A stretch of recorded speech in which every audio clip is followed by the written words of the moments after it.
Any questions? Yes. Some of our patients have restricted lung disease. They lose their ability to chest wall and diaphragm. Is there a sort of a cutoff at which you're kind of less willing to actually do a scapular? That's not set in stone. I mean, I have had some patients that have had that, but I'll tell you, most individuals who choose to have this done are probably really in their 20s. It's probably 20s and early 30s. And the ones who will come see you to seek this out are typically functioning at a high enough level that their restrictive lung disease, or they don't have restrictive lung disease in all honesty. So, but I've had a couple individuals that weren't from this area that we made this. Well, talk about it carefully. But usually, those, in my experience, the ones I've seen for that have a fair amount of the restrictive lung disease. Will often have deltoid involvement, or and they'll have other reasons where you won't do the fusion aside from just the restrictive lung disease. I did have one woman from Florida though. She was 24, and she had some early restrictive lung disease, but it wasn't bad, and everything else she was any other way. And we just did a 3-level fusion, and she sailed through it beautifully. So every patient has unique set of circumstances and factors that all need to be looked at. But I will say that most individuals I've seen have more significant restrictive lung disease, where that in and of itself would make you really probably not do the fusion. Most of those have also had other issues in terms of deltoid involvement or cuff involvement. We decided that was even more of a reason not to do it. Seems like there's some advantages to just a 3-level fusion versus Yes. Are there any disadvantages of doing 3 versus 5? You just worry about fixation points. It's like if you're hanging something on the wall, you put 1 nail in versus 2 nails versus 3 years. Obviously 3 nails is stronger, but so Orthopedics is saying the more wires, the more levels you fuse, the stronger that fusion is, and you worry about it less. But I think with, like I said, I've gone from always doing like 4 or 5 to can only try 4. Can I just do it with 3? And it's worked fine. So I think with a solid wiring construct, lots of bone graft, and appropriate progression activities, I think it works fine. My mother and I had this right gimpy arm, and mine's been 30 years. I've wanted this, but it's probably too late now. What about my most recent failure is just total slumping of the shoulders, slumping forward. Is that detrimental to this operation or related, or is there anything similar for the overall slumping of the upper neck and shoulder? Well, the slumping is from the scapula. I mean, when you say pull your shoulders back, the muscles that do that are your scapular muscles. Okay. So when you've got poor scapular control, the shoulder will droop downward and oftentimes forward.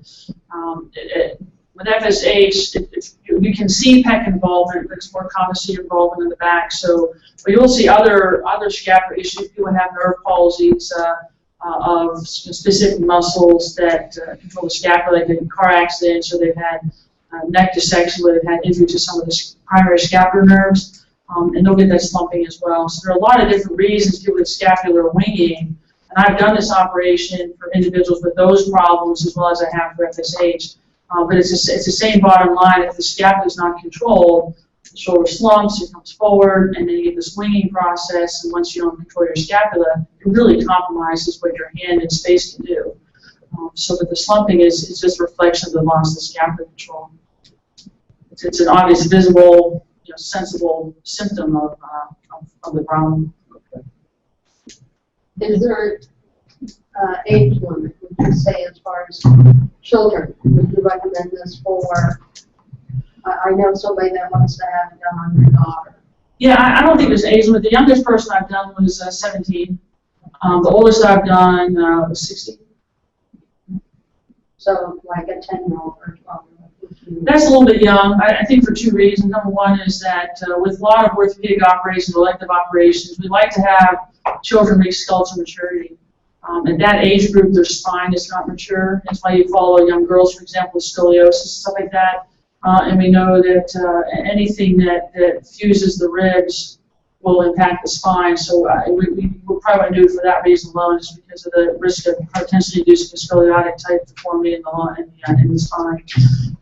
So you probably wait for pre-skeletal maturity, which is why the youngest has been 17, because by then usually the spine is mature, you're out of that risk for scoliosis. Plus, as you know, when you have FSH when you're that young, you kind of don't know what course of progression people are going to have at that age. They may plateau at 17 or 18, they may get rapidly progressive. So most people that have had this done are probably not as severely impacted as others, and they're just able to maintain different quality of life as well. Would you ever recommend it for somebody in a wheelchair? I have done it for individuals in a wheelchair. The downside to that is it really makes the post-op issues a lot more complicated, because when you're in the wheelchair, because your lower legs aren't working very well, you're using your hands for transfers. Now, if I take a hand away from you for 5 months, you really become incredibly dependent on people around you. But I have done it for individuals in a wheelchair, providing that all the other factors were taken into consideration. Just in general, what are some of the criteria you look at to determine whether someone is a good candidate for the surgery? Well, general health would be one. Obviously, you'll see some patients have comorbidities. So general health would be probably one. Number two would be, obviously looking at the shoulder itself. What is the true limitation of the shoulder?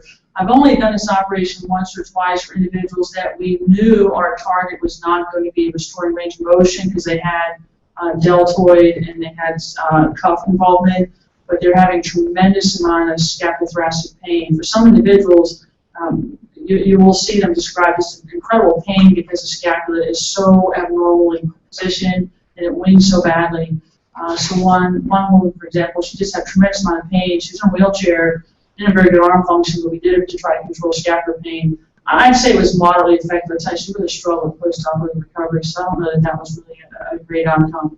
I've had others that have done fine. So every patient's a little bit unique. You really have to think it through and really look at, okay, what are you trying to achieve? What's the cost of that going to be in terms of risk, recovery, rehab, and so forth?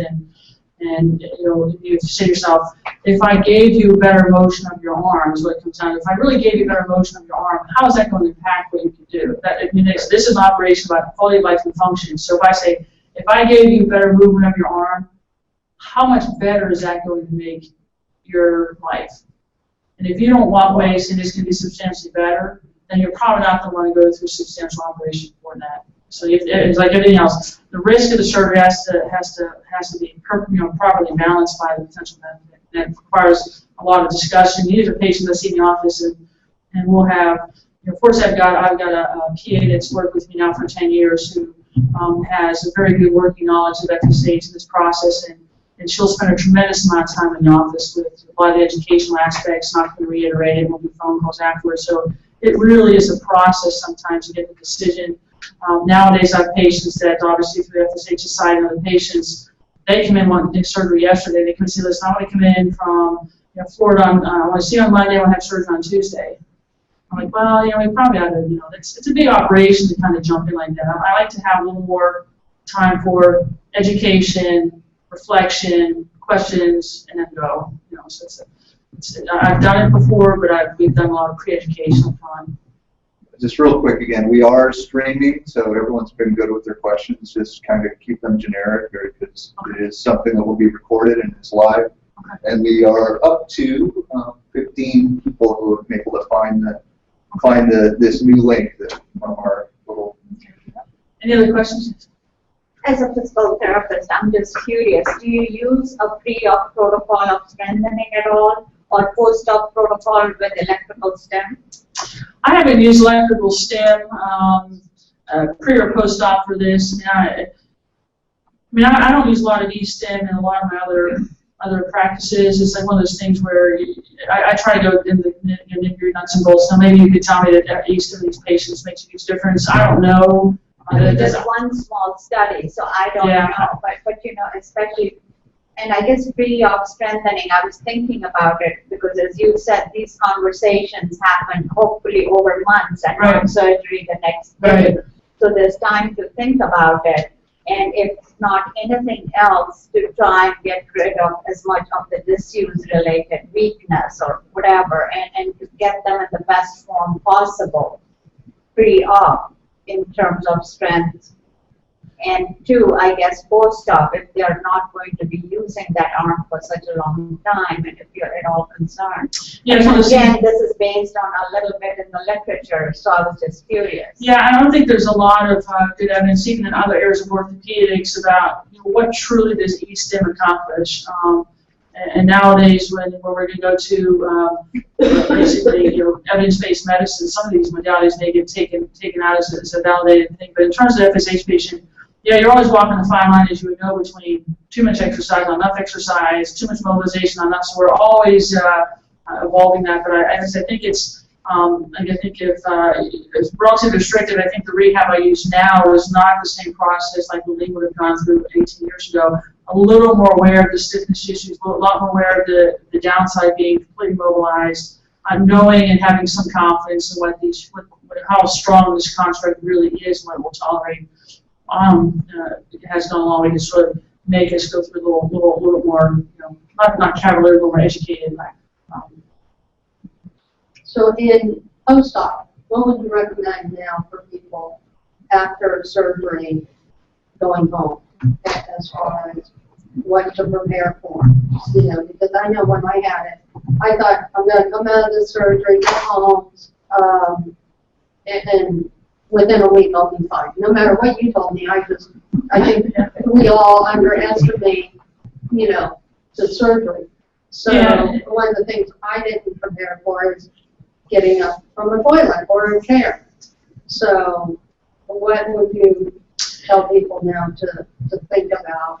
And I really try to lay out how long are you going to sleep, how long are you one-handed. So listen, just for practical purposes, just anticipate you're going to be basically 3 months without significant function of your hand. So practice ahead of time. And I use this not only for FSH patients, for individuals who are having rotator cuff repairs and shoulder replacements and fracture surgery. So rotator cuff would be the most common, where they're going to go through a similar restriction and transition for a different reason. When you fix tendons to bone, the healing process is slow, like it is bone fusion. So you try to do as much education as you can, but we run into that problem with it's ACLs. It's people say, well, you're not playing basketball 3 months. So as much as you try to educate the patient, sometimes there's a lot of information coming out, and they sometimes process little bits and pieces. But I try to simplify and say, listen, this is going to be a basic progression, but from a planning purpose, you're going to be one-handed for 3 months. And then you're going to put the context of how reliant are individuals to use their hands to do things. It's going to be different for an FSH patient without any lower extremity involvement that does not need to use their hands to get up out of a chair, to get up off the toilet, to get out of bed. They're going to be differently impacted than someone who's got those issues, because some people have to use their hands for transfer, some people don't. So you try to if you identify a patient, I just have them, I see how they get up out of the exam chair, see how they transition from the exam table to the floor. And as you watch them, it becomes very apparent, this patient is going to have more of an issue being one-handed for a while. And you try to make sure that they're aware of that, and you try to assess what the support system is going to be once they're home. And that's sometimes hard to do in an office visit, especially if you've got patients that are that you can't bring back on a 1 or 2 times before surgery. A lot of people come in, they see me from Rochester, they're coming from New Jersey, they're coming from Florida, they're coming from the Midwest, so it is a lot harder to sometimes tease that out, but you just try to hammer it home as much as you can. That's why the PA talks to them, I talk to them, try to get to the family to the visit if they can, so the families hear it as well, so the families know what to expect. But that doesn't always happen. I get some patients, they show up by themselves for the visit.